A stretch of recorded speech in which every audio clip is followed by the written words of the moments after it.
नमस्कार मित्रांनो, पुन्हा एकदा तुमचं स्वागत आहे इन्फो मराठी 24 या यूट्यूब चॅनलवर। मित्रांनो, पेन्शनधारकांसाठी एक अत्यंत महत्त्वाची बातमी घेऊन आलेलो आहे। बातमी आहे EPFOने दिला मोठा इशारा, नोकरदारांनो सावध रहा। मित्रांनो, नेमकं काय आहे या बातमीमध्ये आपण नक्की बघूया। पण त्याआधी जर तुम्ही आपल्या चॅनलवर नवीन असाल तर चॅनलला सबस्क्राईब करून बाजूला दिलेल्या बेल आयकॉनला नक्की क्लिक करा। व्हिडिओ जर कामाचा आणि महत्त्वाचा वाटला तर व्हिडिओला लाईक करून आपल्या मित्रपरिवारासोबत नक्की शेअर करा। आणि हो मित्रांनो, व्हिडिओला शेवटपर्यंत नक्की बघा, जेणेकरून तुमच्याकडून कोणतीही माहिती सुटणार नाही। मित्रांनो, देशातील 7.7 कोटीपेक्षा अधिक कामगारांसाठी महत्त्वाची सूचना कर्मचारी भविष्य निर्वाह निधी संघटनेकडून म्हणजे EPFOकडून करण्यात आलेली आहे। UAN पोर्टल आणि पासबुक पोर्टलवर विनामूल्य उपलब्ध असलेल्या सेवा काही एजंटाकडून शुल्क घेऊन दिल्या जात असल्याचे निदर्शनास आल्याने EPFOने सर्व सदस्यांना सावध राहण्याचे आवाहन केले आहे। EPFOने आपल्या प्रणालीमध्ये विविध सुधारणा करून सेवा अधिक पारदर्शक, जलद आणि अनुकूल बनवल्या आहेत। मात्र याच पार्श्वभूमीवर अनेक सायबर कॅफे चालक, फिनटेक कंपन्या किंवा इतर तिराहित एजंट मोफत सेवा देण्यासाठी सदस्यांकडून पैसे उकळत असल्याचे प्रकार समोर आले आहे। त्यामुळे EPFOने याबाबत तात्काळ इशारा दिला आहे।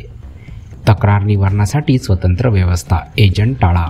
मित्रांनो, EPFOच्या EPF-IGSMS किंवा CP-ग्राम्स या अधिकृत तक्रार निवारण पोर्टलद्वारे सदस्य घरबसल्या कोणतीही तक्रार नोंदवू शकतात।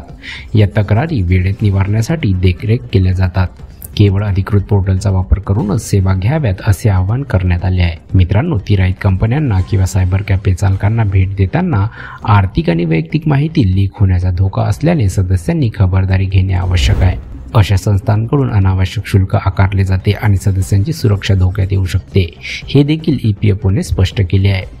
EPFO अलर्ट, सर्व सेवा पूर्णतः मोफत। मित्रांनो, क्लेम फाईल करणे, PF हस्तांतरण, KYC अपडेट करणे, पासबुक डाउनलोड करणे, तक्रार नोंदवणे या सर्व सेवा EPFOकडून पूर्णतः मोफत दिल्या जातात।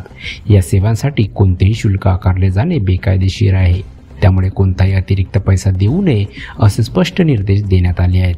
मित्रांनो, सदस्य, नियोक्ते आणि पेन्शनधारक यांनी www.epfindia.gov.in या अधिकृत संकेतस्थळावर किंवा उमंग ॲपद्वारे EPFO सेवाचा लाभ घ्यावा।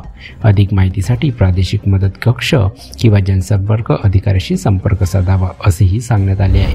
तर मित्रांनो, कशी वाटली कामाची आणि महत्त्वाची बातमी? जर बातमी कामाची आणि महत्त्वाची वाटली असेल तर व्हिडिओला लाईक करून आपल्या मित्रपरिवारासोबत नक्की शेअर करा। तसेच जर तुम्ही आपल्या चॅनलवर नवीन असाल तर चॅनलला सबस्क्राईब करून बाजूला दिलेल्या बेल आयकॉनला नक्की क्लिक करा। व्हिडिओ बघितल्याबद्दल खूप खूप धन्यवाद।